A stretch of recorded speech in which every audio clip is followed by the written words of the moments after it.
Hello, and welcome to another episode of Surviving History Today. Today, we'll be surviving the shift from polytheism to monotheism. Well, this sounds very complicated, but really it's pretty easy to understand. Poly means more than one, and mono means one. Theism means to believe in a god or gods. So, what happened in the 4th century is that people shifted from believing in many gods to believing in just one god. That's right. But let's take a step back. From the year 0 to 300, most people believed in many gods all around the Roman Empire. And the Roman Empire was very big, and they kept conquering all these countries. And what they did when they conquered a certain nation is they would build their temples immediately, mostly for practical needs. So religion really was a practical thing, and basically it was grounded on offers and prayers. But unlike today, the religion did not mean that people needed to obey too many rules. And even though every part of the nation had its own version of the gods and named them differently and pictured them differently, they all shared the same stories, myths, legends and sagas.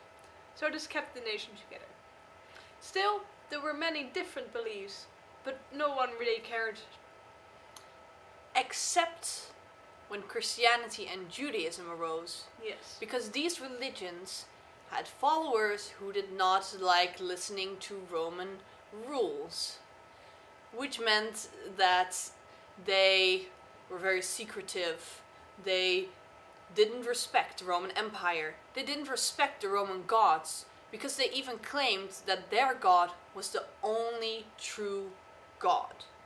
Well, this really shocked and surprised the Roman people, and at first they didn't really know how to handle that. Yeah, imagine believing in all these many gods who all had their superpowers and great stories around them. They were basically heroes. And then some people come along telling you that there's only one god who has a story which is not very warrior-like and muscly. And so, I mean, that's like talking to your friends about Pizza Monday on school, and then somebody comes along talking to you saying, broccoli's way cooler, I'm not going to Pizza Monday. That would be the most shocking thing in the world.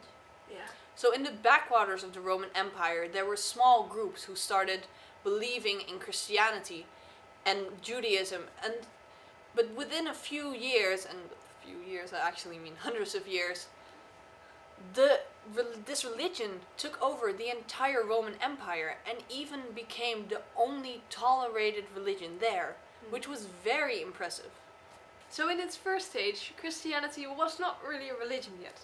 There were just some Jewish followers who followed this Messiah or holy man, who we now know as Jesus, around while he traveled, did his healings and preached to people. Later on, this man would end up in Jerusalem, where he would be executed by the authorities because he would be a threat to social order. I mean, what could happen if he stayed alive? Yeah, imagine. Maybe he'd spread a word about himself and then conquer the world with this religion. That's what that would happen. So Jesus and the death of Jesus was just the beginning of Christianity. What we had now was this Jewish sect or Jewish group who had interpreted the teachings and life and death of this holy man and believed that it was world changing and would somehow change God's relationship with the Jews and also his relationship with the whole world. Now this sect or group was just the beginning of the development of Christianity. So the next stage may be represented by a man named Paul. And he believed that the teaching of this new Jewish school and sect were of such importance that the whole map of the world needed to be redrawn, and the whole planet needed to be seen entirely different. So what he did is he traveled around the world converting people to the new religion. And he sent them letters with instructions on how to follow the religion. Now this change happened very gradually. It took well into the 2nd century.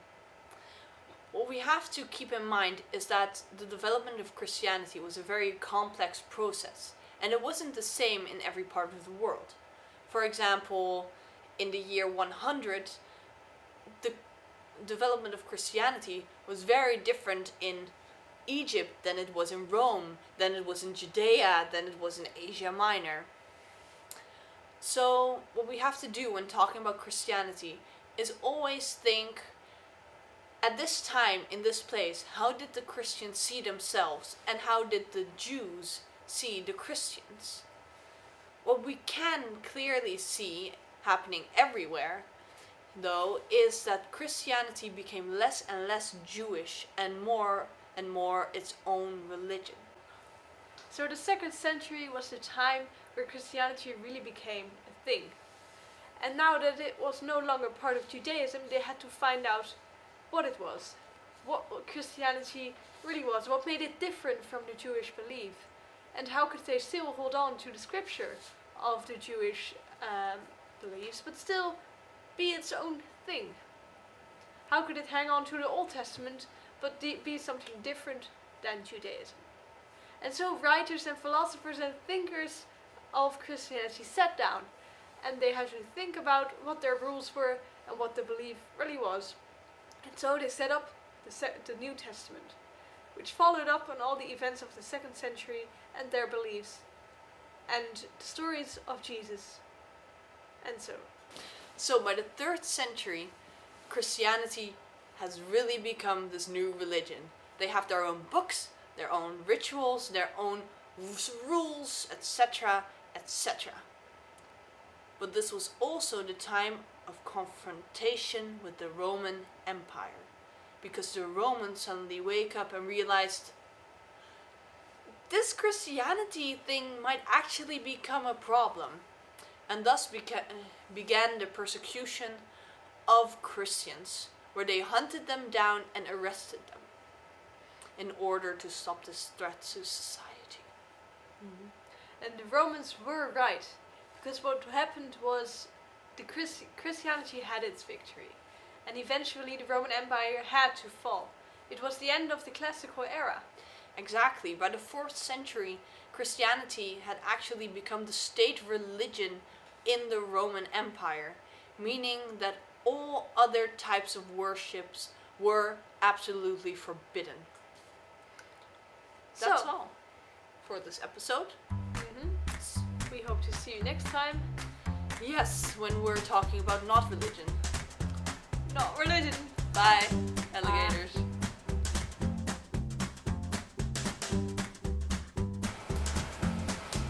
Oh, hello! Christianity. Doreen, hoe gaat je voor je? Papa. Ja, zie je dan af en toe wel kerken staan en zo? Als je Ja, inderdaad. Heb je dat ook wel eens? Ik heb dat namelijk wel eens. Ja, inderdaad. Een beetje, en dan zie je ze nooit en dan ga je erop letten en dan denk je, wauw, er staat daar inderdaad een kerk. Ja.